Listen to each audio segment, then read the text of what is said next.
বাবু, হ্যাঁ বলো। আজ তো একটু বাজার যাবি। কি আনতে হবে? এই জায়গাটায় মুড়ি দিয়ে আনো। এই শোন শোন শোন শোন, এই জায়গাটায় চাল দিয়ে দিবি, ঠিক আছে?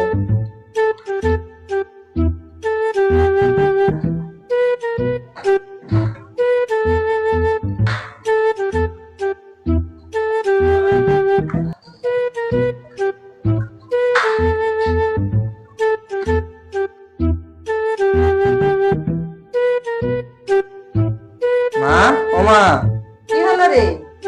কি রে, তোর বাজার করতে দিলাম, বাজার কথা কোন পয়সাটাই চাল আনবো আর কোন পয়সাটাই মুড়ি ভুলে গেছি। মুড়ি আনবো তো আমরা ভুলে গেছি। পুরোনো একটা বাজার করতে শিখলি নি। শুধু ফোন আর ফোন, আর বাজার করতে হবে নি, কিছু শিখতে হবে নি। যাই ফেললে একটা বাজার করতে শিখলাম, এত বড় হয়ে গেল।